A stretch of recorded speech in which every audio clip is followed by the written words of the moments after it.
Eu nunca imaginei que seria capaz de contar essa história. Durante muito tempo, eu mesma duvidei do que estava vivendo, do que sentia e, principalmente, do que via. Sempre ouvi dizer que traição era algo que acontecia nas sombras, longe do lar, longe do lugar onde você se sente segura. Mas, no meu caso, a traição aconteceu exatamente onde eu achava que estava protegida, dentro da minha própria casa. Eu me chamo Marina. Sempre fui considerada a pessoa mais otimista da família, aquela que enxerga o lado bom em tudo e confia de olhos fechados em quem ama. Minha casa era o meu refúgio, meu mundo particular. Eu achava que ali nada poderia me atingir, que aquelas quatro paredes me protegiam de qualquer dor do mundo. Eu estava errada. Tudo começou de um jeito quase bobo, como quando você sente uma leve coceira e acha que é só um mosquito, mas de repente percebe que é algo muito maior. Meu marido, Lucas, era o tipo de homem que todo mundo admirava. Educado, gentil, sempre disposto a ajudar qualquer um verdadeiro exemplo de companheiro. Nosso casamento tinha suas fases, claro, mas nada fora do comum. Eu sempre acreditei que o amor resistiria a qualquer tempestade, principalmente quando a base era a confiança. Lembro de um domingo à tarde, eu estava deitada no sofá, lendo um livro enquanto Lucas assistia futebol na sala ao lado. O cheiro do café fresco pairava no ar, misturado com o barulho das risadas das crianças brincando no quintal. Tudo parecia perfeito, até aquele momento. Só que, naquela tarde, notei algo diferente. Era o olhar dele. Não aquele olhar apaixonado que ele costumava me lançar, mas sim um olhar distante, como se estivesse ali só de corpo presente. O que antes era rotina confortável, de repente se transformou em silêncio desconfortável. Foi nesse dia que ouvi pela primeira vez o tal sussurro. Não era um sussurro físico, mas um alerta interno. Meu coração acelerou e uma sensação estranha percorreu minha espinha. Eu não sabia ainda o que era, mas aquela inquietação não me abandonou mais. Tentei ignorar, como quem espanta um pensamento ruim, mas a dúvida já tinha plantado sua raiz. Os dias seguintes foram marcados por pequenos detalhes que, a princípio, pareciam banais. Uma mensagem que ele não quis mostrar, uma ligação que atendeu às pressas, o jeito como de repente começou a trancar o celular. Eu nunca fui ciumenta, mas aquilo me corroía por dentro. Tentei conversar, mas Lucas desviava, dizendo que era só estresse do trabalho, que eu estava exagerando. E a cada vez que eu levantava alguma suspeita, ele me olhava nos olhos e dizia: "Confia em mim." E eu queria confiar. Fui ficando cada vez mais inquieta. Meus amigos diziam que era paranoia minha. Minha mãe falava que todo casamento passa por fases estranhas, e eu, de alguma forma, queria acreditar que era só coisa da minha cabeça, que aquela sensação logo passaria. Só que ela não passou. Na semana seguinte, decidi que não podia mais ignorar o que sentia. Resolvi prestar atenção nos detalhes. O cheiro diferente na roupa dele, a forma como ele passava mais tempo no banho, a maneira como o sorriso parecia forçado. Era como se a minha casa, antes tão cheia de vida, tivesse ficado mais fria, mais silenciosa. Uma noite, acordei no meio da madrugada e percebi que Lucas não estava na cama. Procurei por ele na casa, meio sonolenta, e o encontrei sentado no sofá, no escuro, olhando para o nada. Quando perguntei o que estava fazendo, ele apenas respondeu que não conseguia dormir. Mas eu via nos olhos dele uma tempestade que ele não tinha coragem de compartilhar. Nesse momento, senti que estava perdendo o chão. Era como se estivesse presa em um filme do qual eu não queria fazer parte. O medo de estar sendo traída dentro do meu próprio lar me consumia, mas o medo de estar errada e magoar alguém inocente era ainda maior. Eu me sentia sozinha. A cada vez que tentava desabafar com alguém, me chamavam de exagerada. Diziam que Lucas era incapaz de me trair, que eu estava criando monstros onde só havia vento. Ninguém acreditava em mim, e isso doía quase tanto quanto a própria desconfiança. Passei a questionar minha própria sanidade. Comecei a escrever um diário, registrando cada pequeno detalhe, tentando entender se era tudo coisa da minha cabeça. Mas a angústia aumentava. A casa, que antes era um abrigo, agora era um lugar de desconfiança, silêncio e noites em claro. Cada barulho era motivo de alerta, cada mensagem não lida, um enigma. No fundo, eu sabia que precisava descobrir a verdade. Não importava se seria dolorido, se mudaria tudo para sempre. Eu precisava saber se o homem que dormia ao meu lado era mesmo quem dizia ser. E, se você chegou até aqui ouvindo minha história, talvez já tenha sentido algo parecido. Talvez já tenha desconfiado de alguém, já tenha se sentido sozinha no meio de tanta gente. Eu quero te convidar a continuar comigo, porque o que estou prestes a revelar vai além de qualquer coisa que eu poderia imaginar. Se você quer saber toda a verdade sobre o que aconteceu dentro da minha própria casa, fica comigo até o final dessa história. E se ainda não é inscrito aqui no canal, aproveita para se inscrever agora e acompanhar esse relato até o fim, porque eu prometo que o que vem a seguir vai surpreender até quem acha que já viu de tudo. Depois daquela noite em que encontrei Lucas no escuro, uma sensação incômoda passou a habitar cada canto da casa. Era como se o silêncio ganhasse peso, preenchendo todos os espaços com uma inquietação que não me deixava respirar em paz. Eu queria acreditar que era só uma fase ruim, mas a cada novo dia, a distância entre nós parecia crescer, como um abismo impossível de atravessar. Acordava antes do sol nascer, fingindo dormir só para observar Lucas se arrumar para o trabalho. Notei que ele se perfumava mais do que o habitual, e a escolha das roupas se tornou mais cuidadosa, como se cada detalhe tivesse um propósito novo, invisível para mim.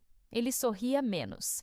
Parou de fazer pequenas brincadeiras enquanto tomávamos café, preferia o celular ao meu olhar, e as conversas, antes longas e cheias de planos, resumiam-se a perguntas protocolares. Dormiu bem? Vai sair hoje? Quer que eu traga algo do mercado? Perguntas que soavam quase mecânicas, como se fossem obrigatórias. Comecei a observar a casa com outros olhos. Cada cômodo parecia guardar um segredo. A sala, onde antes passávamos horas jogados juntos no sofá, agora era território de silêncios. O quarto, que já foi nosso refúgio, tornou-se um campo minado, onde qualquer palavra errada poderia detonar uma discussão ou um afastamento ainda maior. No fundo, eu ainda tentava acreditar que tudo podia melhorar, que se eu demonstrasse mais amor, preparasse o jantar preferido dele ou escrevesse bilhetes carinhosos, tudo voltaria ao normal. Mas a resposta de Lucas era sempre a mesma. Um sorriso rápido, um beijo na testa e o velho "está tudo bem". Mas não estava. O trabalho dele também parecia ter mudado. Antes, Lucas comentava detalhes dos colegas, trazia histórias engraçadas do escritório, mas agora se fechava em si mesmo. Certos dias, chegava mais tarde do que o habitual, com desculpas vagas de reuniões prolongadas, trânsito ou cansaço. Comecei a me sentir invisível dentro do próprio casamento, como se minha presença não fosse mais suficiente para preencher o espaço entre nós. Decidi conversar com minha melhor amiga, Cláudia, sobre o que estava sentindo. Fomos ao café do bairro, um daqueles lugares aconchegantes onde as pessoas se conhecem pelo nome. Contei a ela sobre minhas suspeitas, os detalhes que estavam me deixando paranoica, as noites em claro. Ela ouviu tudo com paciência, mas ao final, seu conselho foi o mesmo que eu já tinha ouvido antes. Você está vendo o problema onde não existe. O Lucas sempre foi um cara confiável, amiga. Talvez você esteja só insegura. Eu queria acreditar nela, mas aquela inquietação não saía de mim. Foi então que decidi observar ainda mais. Comecei a prestar atenção no modo como o Lucas reagia quando eu pegava seu celular ou chegava perto do computador dele. Notei que, de uns tempos para cá, ele sempre mantinha o aparelho no modo silencioso e nunca mais deixou o celular largado sobre a mesa. Ele estava sempre por perto, às vezes até levando para o banheiro. Por mais que tentasse afastar os pensamentos ruins, algo em mim gritava que havia algo errado. Um dia, ao organizar a lavanderia, encontrei uma camisa que nunca tinha visto antes. Era uma peça masculina. Certamente não era minha, mas também não combinava com o estilo de Lucas. Perguntei sobre ela quando ele chegou do trabalho. Ele riu, disse que era antiga, que eu provavelmente não lembrava dela. Mas a etiqueta estava intacta, cheirando a novo. Foi mais um tijolo na parede de dúvidas que eu construía, peça por peça. As noites ficaram cada vez mais longas. Comecei a me perguntar se era eu o problema. Talvez tivesse me tornado chata, repetitiva, previsível. O medo de perder alguém que eu amava tanto começou a me consumir de dentro para fora. Passei a cuidar mais de mim, mudei o corte de cabelo, comprei roupas novas, tentei reacender a chama que, para mim, nunca tinha se apagado. Mas Lucas continuava distante, quase inatingível. Às vezes, eu o pegava olhando para mim com um olhar triste, como quem quisesse dizer alguma coisa, mas não tinha coragem. No trabalho, meu rendimento caiu. Colegas perguntavam se eu estava bem e eu sorria, dizendo que era só cansaço. A verdade é que meu coração estava esgotado, batendo no ritmo de uma ansiedade constante. Comecei a sentir vergonha de mim mesma, como se o simples fato de desconfiar fosse um pecado, uma traição silenciosa. Certo sábado, resolvi fazer uma surpresa para Lucas. Preparei um jantar especial, decorei a sala com velas e flores, pus nossa música preferida para tocar. Ele chegou atrasado, entrou apressado, justificou-se dizendo que teve um problema no carro. Eu sorri, tentei fingir que acreditava, mas o perfume dele era diferente, uma fragrância que eu não conhecia. Sentamos à mesa, conversamos sobre amenidades e a cada minuto eu senti o abismo entre nós crescer. Decidi então fazer algo que nunca tinha feito: procurar pistas. Mexi nas gavetas, olhei extratos bancários, chequei as contas do cartão de crédito. Descobri gastos em restaurantes que nunca fomos juntos, compras em lojas de presentes que eu não conhecia. Era como montar um quebra-cabeça doloroso, onde cada peça encontrada aumentava minha dor e minha raiva. Uma noite, enquanto Lucas tomava banho, seu celular apitou com uma mensagem. O aparelho estava em cima da cama, desbloqueado. O impulso foi mais forte do que eu. Peguei o celular e li a mensagem. Sinto sua falta, não vejo a hora de estarmos juntos de novo. Meu mundo parou. O nome salvo era apenas um apelido, algo carinhoso que nunca tinha ouvido antes. Tive vontade de gritar, de confrontar, de perguntar quem era aquela pessoa. Mas, por algum motivo, travei. Voltei o aparelho para o mesmo lugar, sentei na beira da cama e chorei silenciosamente. Quando Lucas saiu do banho, percebeu meus olhos vermelhos, perguntou se estava tudo bem e pela primeira vez eu menti. É só alergia. Ele me abraçou, mas o abraço era vazio. A partir daquele dia, minha vida se tornou um teatro. Eu fingia que acreditava nas desculpas, ele fingia que ainda havia amor. Passei a colecionar provas, mensagens apagadas, ligações não atendidas, conversas que terminavam abruptamente quando eu entrava na sala.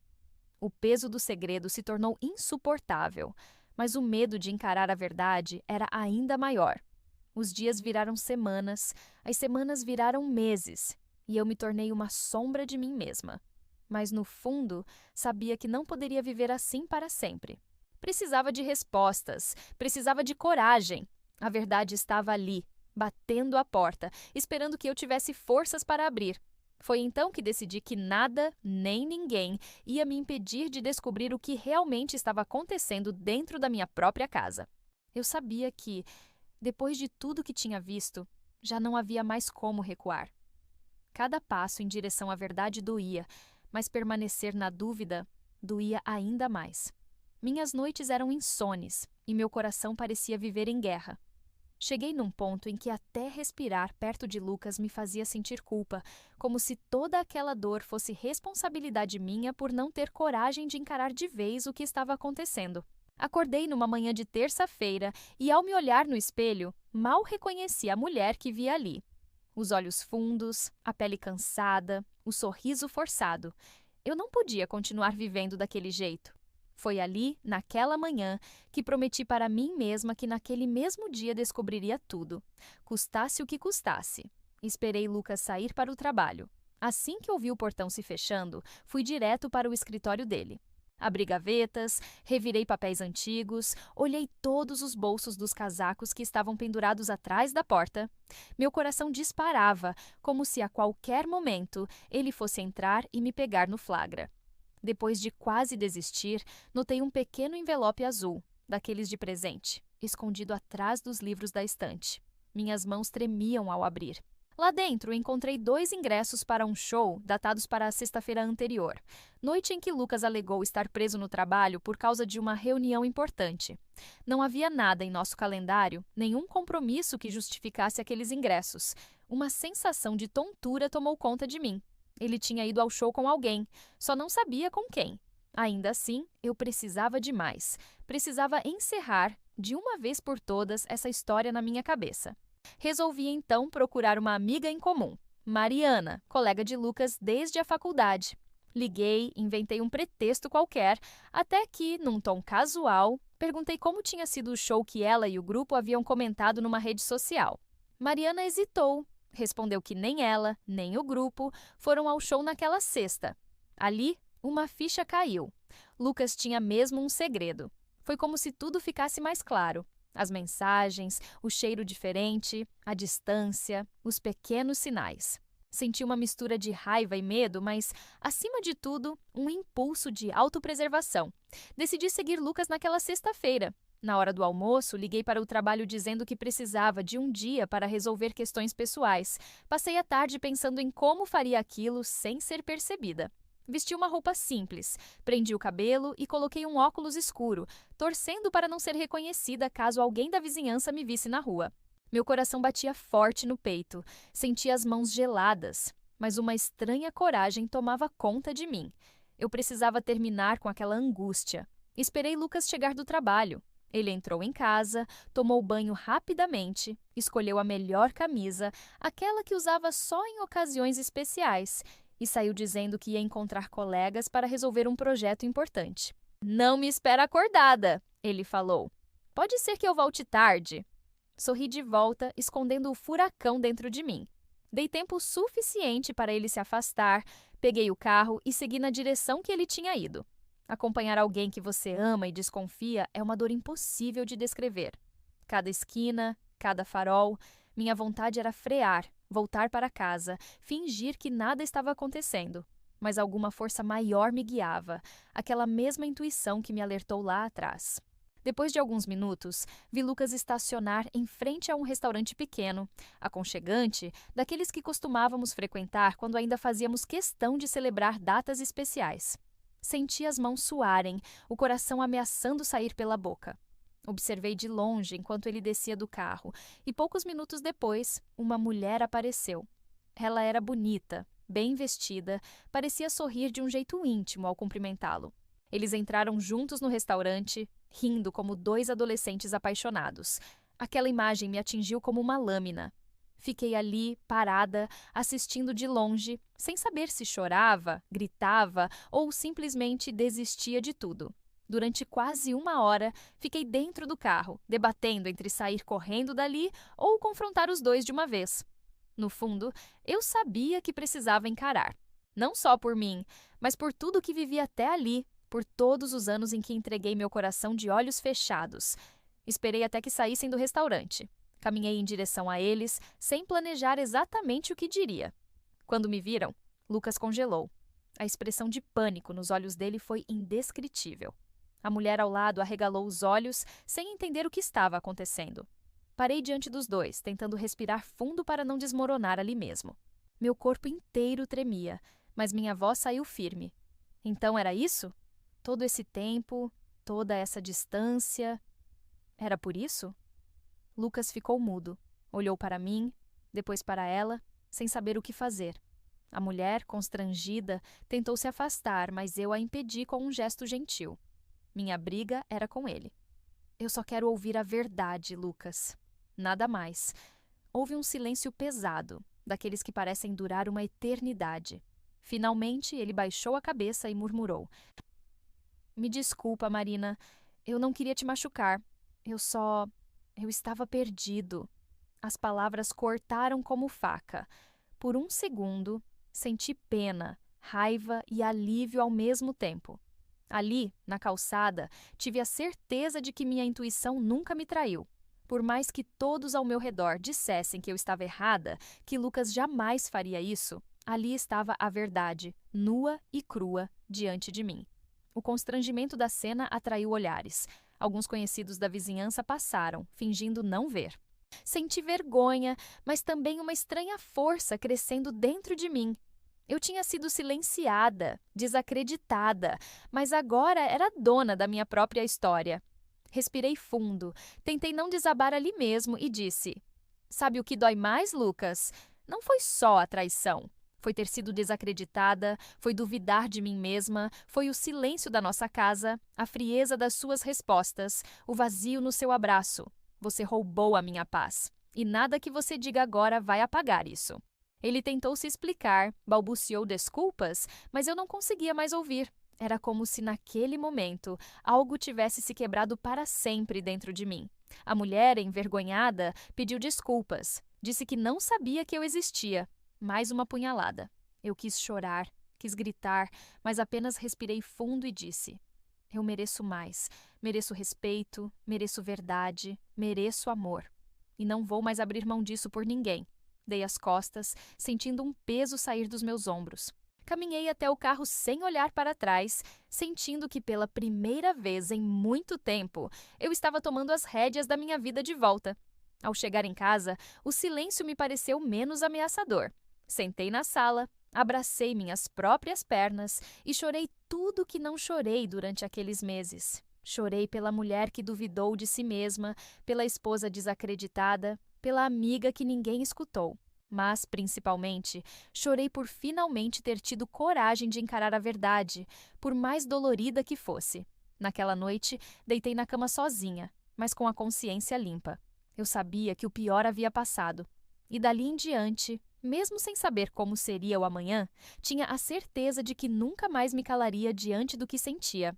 Chegar em casa naquela noite, depois de tudo o que vivi na calçada daquele restaurante, foi como atravessar um deserto sozinha. O caminho de volta parecia mais longo, cada quilômetro um lembrete de tudo que tinha acabado de acontecer. Quando fechei a porta atrás de mim, sentei no chão da sala, abracei os joelhos e deixei o choro tomar conta.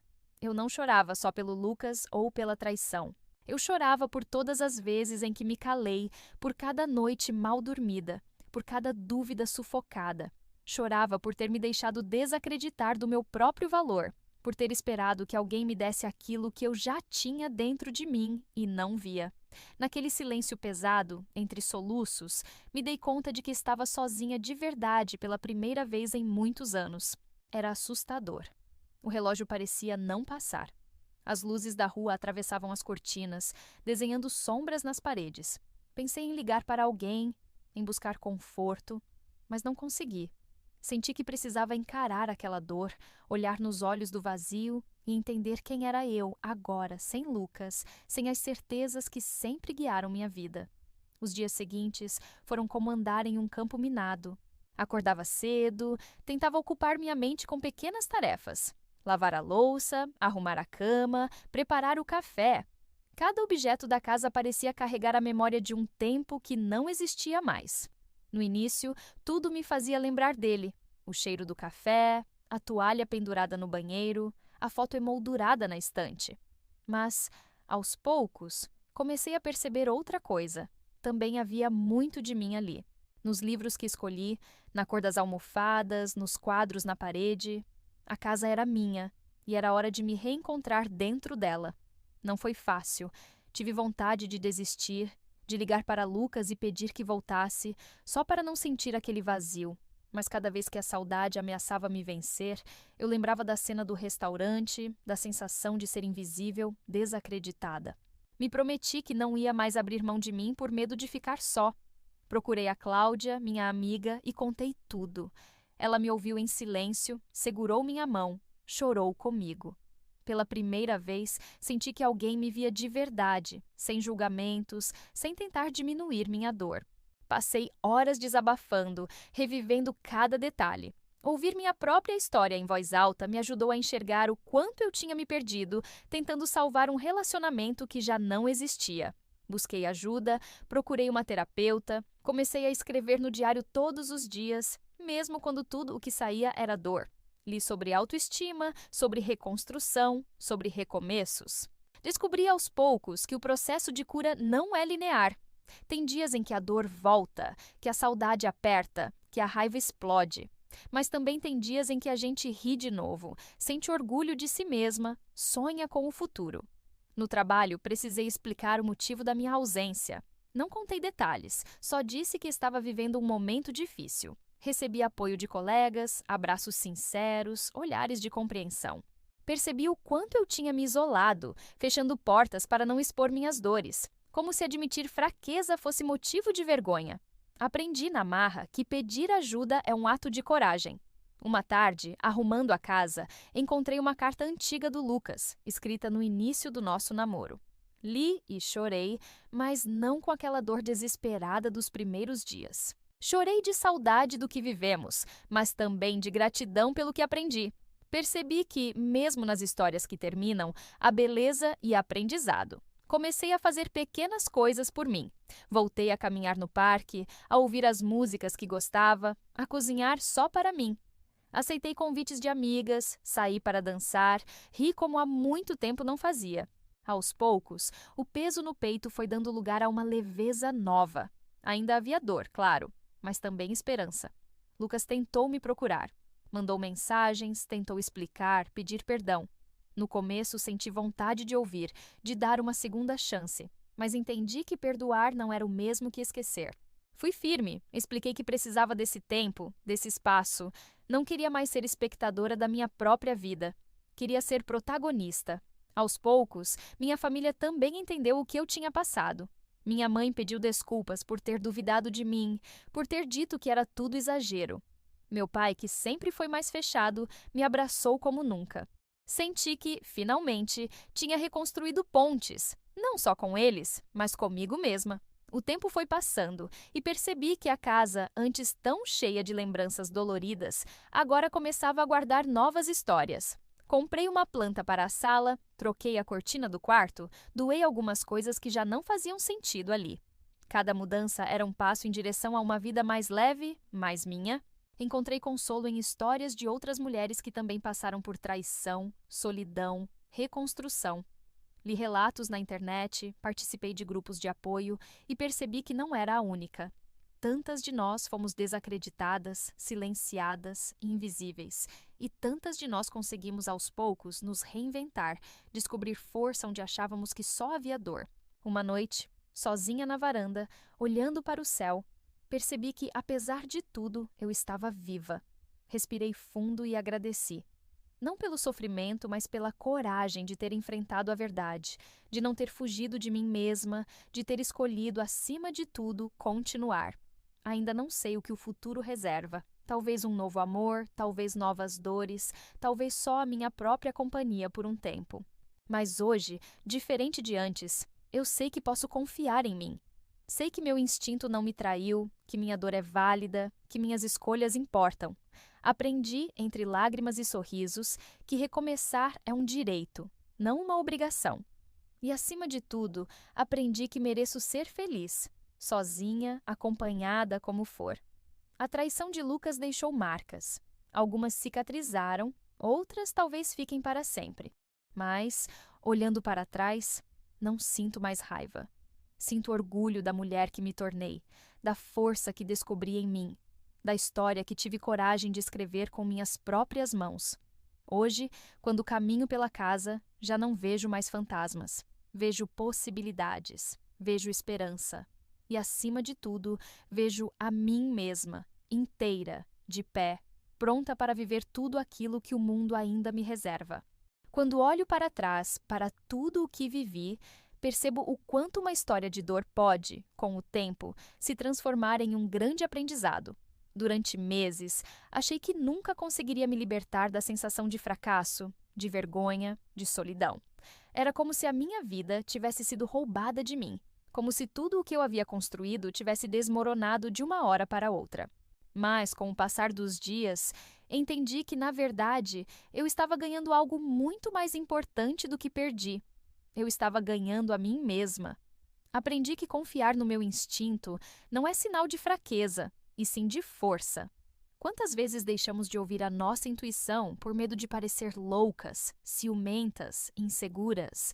Eu mesma me calei tantas vezes, acreditando mais na opinião dos outros do que nos meus próprios sentimentos. Agora vejo que, quando algo incomoda profundamente, quando um sussurro interno insiste em nos alertar, é porque nossa alma está tentando nos proteger. E, mesmo tendo passado por tudo o que passei, não me arrependo de ter amado. O amor verdadeiro não é garantia de reciprocidade ou de finais felizes. Às vezes, amar é também saber a hora de ir embora, de deixar ir quem não sabe valorizar o que oferecemos. O amor, no fim das contas, começa dentro de nós. Começa no respeito, na escuta, no cuidado com o próprio coração. Aprendi que a solidão não é inimiga, como muita gente faz parecer. Pelo contrário, foi no silêncio das noites sozinha que redescobri minha força, meus sonhos, meus desejos esquecidos. Aprendi a gostar da minha própria companhia, a ser gentil comigo, a olhar para o espelho e dizer: você merece mais. Isso não significa que não dói. Dói. Mas a dor é também um convite à transformação. Se tem uma coisa que quero deixar para você, que chegou até aqui ouvindo a minha história, não desacredite do que sente. Não permita que ninguém, nem o tempo, nem a voz dos outros, diminua a importância da sua intuição, da sua dor, do seu amor próprio. Muitas vezes, nos calamos para evitar conflitos, para manter aparências, para não sermos julgadas. Mas só quando damos voz ao que sentimos é que começamos, de fato, a viver de maneira autêntica. A minha caminhada ainda não terminou. Todo dia é um novo desafio, uma nova oportunidade de me reinventar. Às vezes, penso em tudo o que vivi e sinto uma pontinha de tristeza. Outras vezes, sinto um orgulho enorme da mulher que estou me tornando. Cada cicatriz me lembra não só da dor, mas também da coragem de ter seguido em frente, de ter escolhido a mim mesma, mesmo quando tudo parecia perdido. Aprendi que pedir ajuda é sinal de sabedoria. Não precisamos carregar o mundo nas costas sozinhas. Amigos, família, profissionais, todos podem ser parte do nosso processo de cura. E mais do que tudo, aprendi que há vida depois do luto, depois da perda, depois da traição. Pode demorar, pode doer, mas a esperança sempre volta a florescer. Hoje, consigo olhar para minha história com mais leveza. Percebo que a traição não me define, não diminui o meu valor, não apaga tudo o que tenho de bom. Ela faz parte do meu caminho, mas não é o meu destino.